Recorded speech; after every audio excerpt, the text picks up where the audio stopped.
Louvado seja nosso Senhor Jesus Cristo.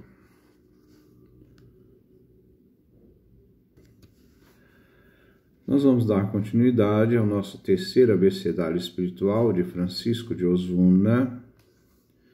Vamos iniciar o quinto tratado, nosso 17º encontro, que fala do modo como devemos olhar as coisas. Examina a tornar-te conhecedor e aperfeiçoa as tuas obras. Vamos tratar o capítulo 1º e 2º. Percebemos que há uma grande diferença entre os que são justos e aqueles que não são justos. Qual é? As suas obras. Deus conhece o homem pelo que tem em seu coração, mas nós conhecemos pelo que se manifesta externamente.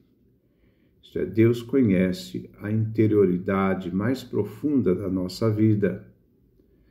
O que nós conhecemos de nós mesmos são coisas, às vezes até periféricas. Nós não nos conhecemos de forma profunda. Enquanto Deus conhece a raiz, nós só conhecemos o fruto. Este conhecimento de nós mesmos é imperfeito, porque a neve pode cobrir o esterco, a pílula pode ser dourada e as amêndoas amargas podem ser confeitadas. O principal sinal pelo qual podemos tentar ver se um homem é justo é saber se ele é solícito e cuidadoso com sua consciência. Consciência é um dado importante. A máxima da moral cristã é: a consciência é a última norma do agir humano. Então, a consciência que nós temos revela se somos justos quando nos tornamos solícitos e cuidadosos. Enquanto os maus não pensam se é justo ou não o que vão fazer, eles não têm nenhuma preocupação ética, o homem bom procura considerar como pode atuar com justiça e santidade. Ele tem só boa intenção, mas quer realmente realizar uma coisa justa. Isso tudo diante da sua consciência.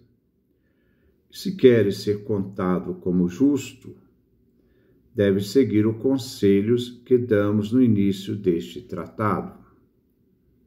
Qual é?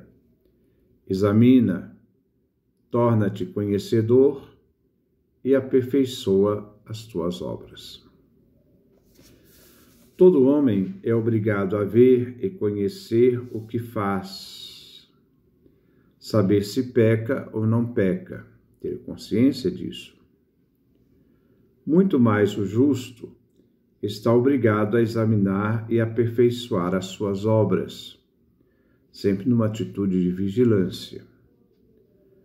Todo homem deve amar e pedir conselho. Tem gente que age pela cabeça própria, não em nenhum momento aceita conselho dos outros. Então, todo homem deve amar e pedir conselho, mas os 6 são mais obrigados a isso. Por isso, sendo herdeiro de tão grande reino, que é o reino dos céus, não leves em pouca conta o conselho deste tratado. Os pecadores se examinam com muita negligência, não levam a sério, e muitas vezes tentam se enganar. Você pode enganar a todos, mas você não pode se enganar.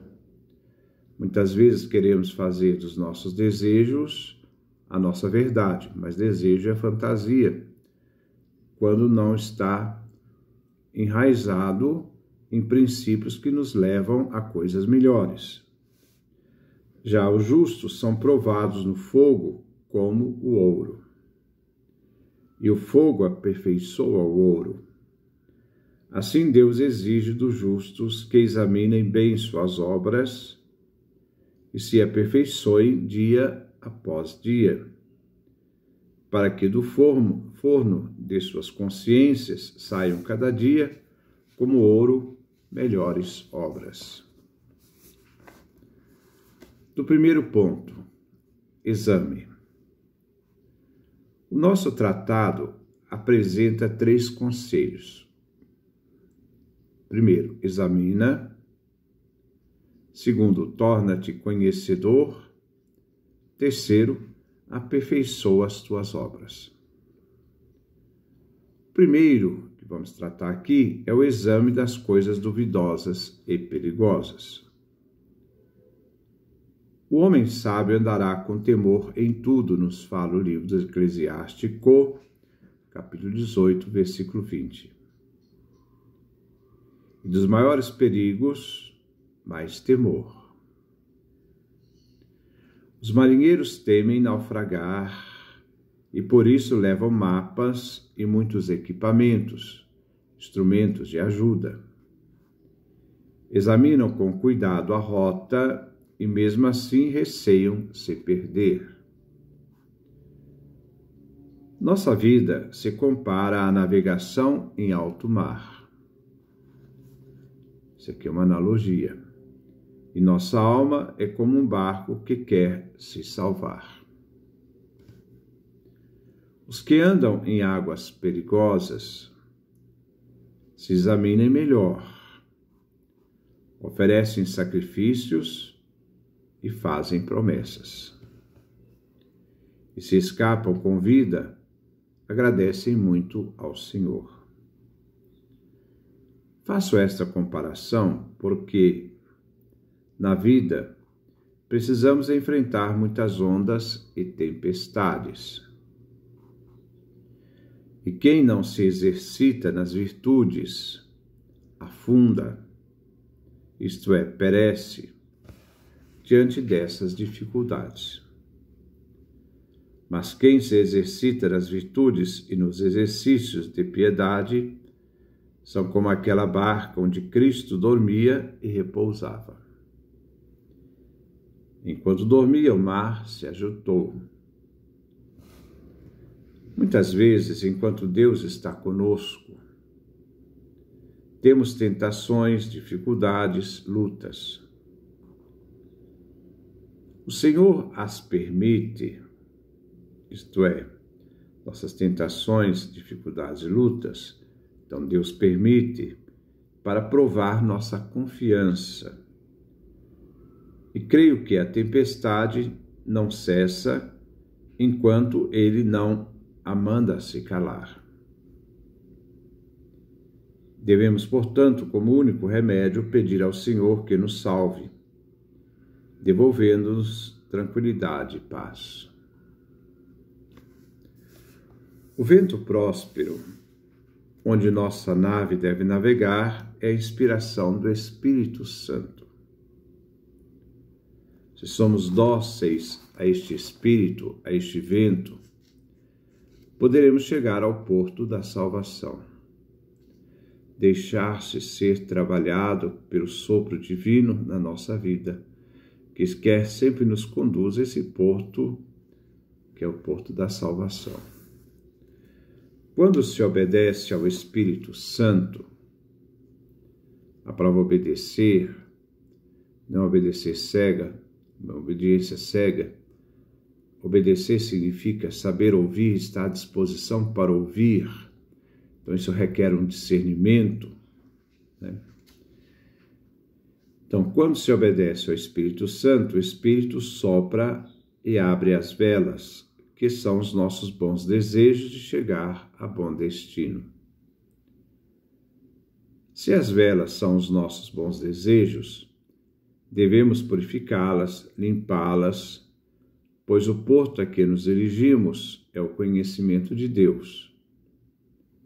E só podem ver a Deus os limpos de coração.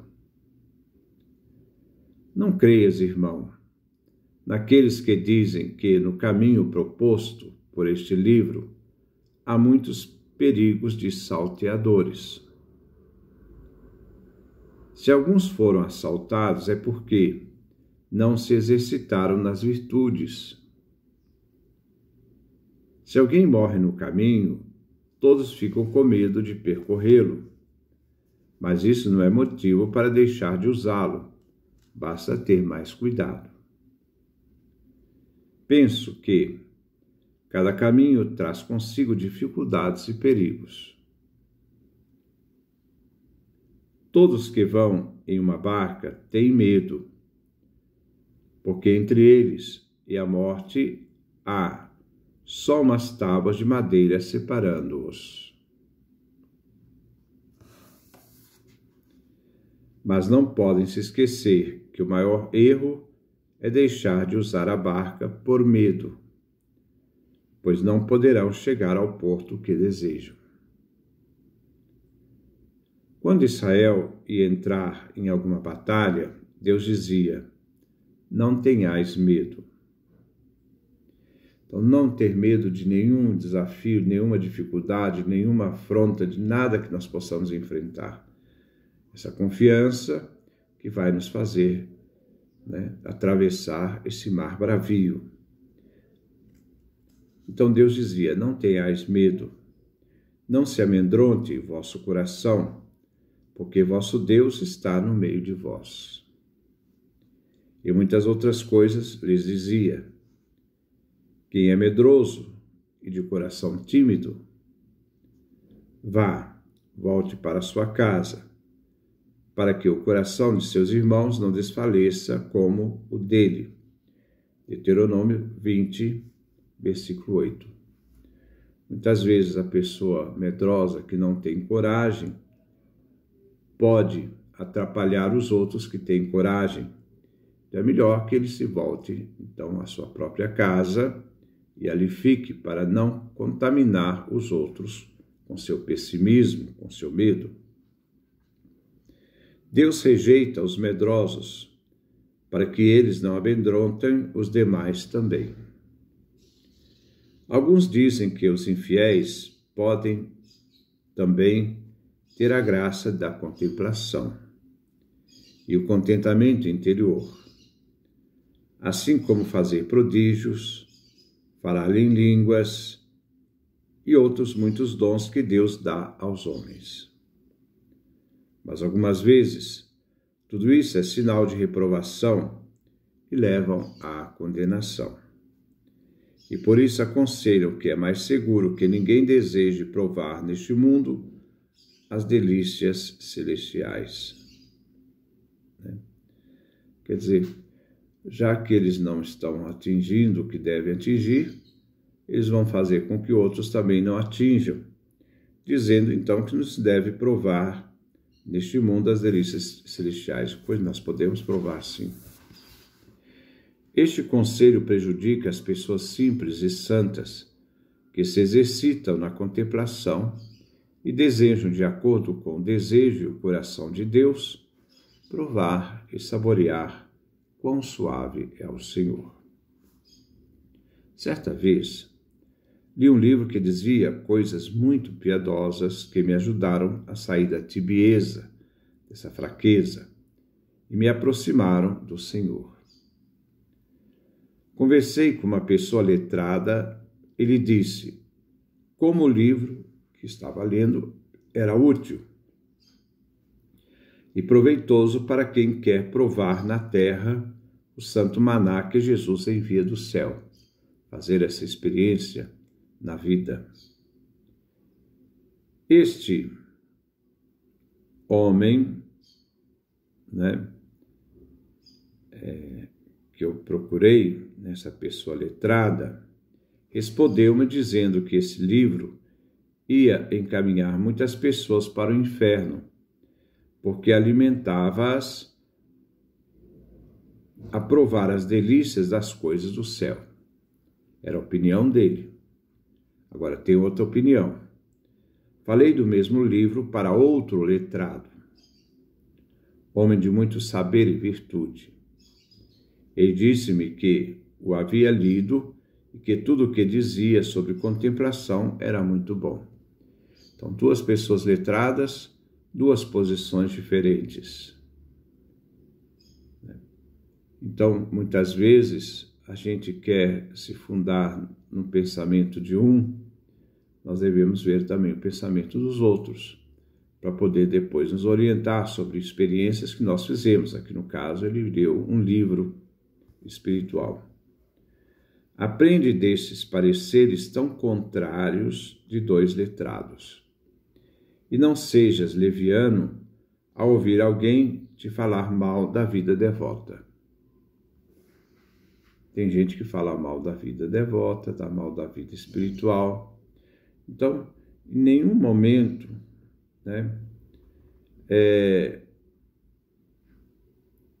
nós não podemos ser leviano ao ouvir alguém falar mal desta vida devota, da vida espiritual. Se leres em algum livro que deves te guardar de pessoas que têm arrombamentos, isto é, que têm experiências místicas, como se tivesse contraído raiva, não acredites. Não se deve declarar uma sentença tão implacável sem antes examinar cuidadosamente. Então, seja prudente.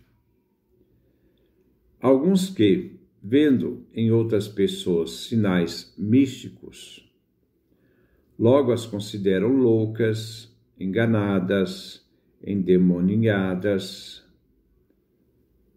Se somos perseguidos assim, lembremos que disseram de nosso Senhor que ele estava louco, ou que atuava pelo poder do príncipe dos demônios.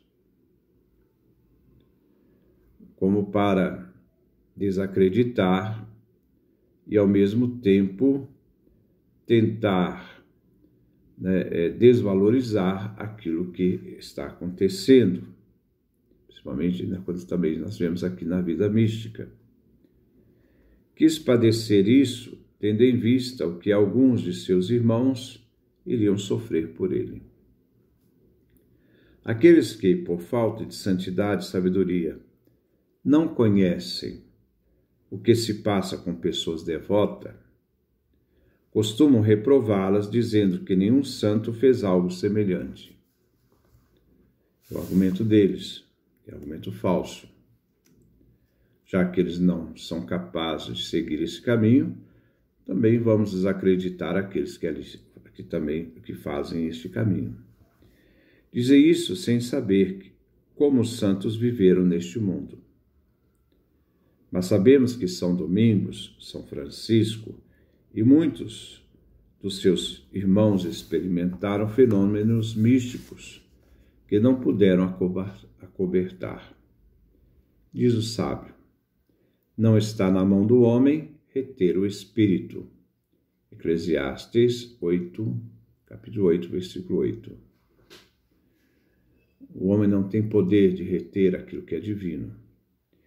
Quem pode deter o ímpeto da palavra de Deus? Quando alguém tem a Deus no seu coração, não deve causar espanto que o fogo que tem no interior da alma se manifeste também no corpo.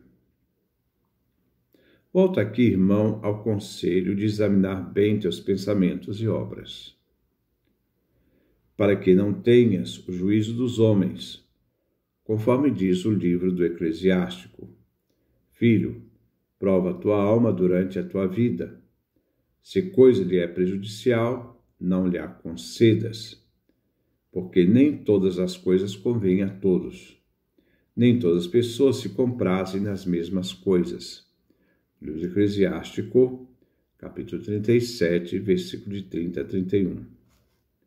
E Salomão diz: ouve, meu filho, e sê sábio.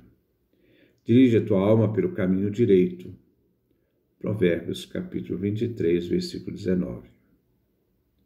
Em outra parte, o coração prudente possuirá a ciência, e o ouvido dos sábios busca a doutrina.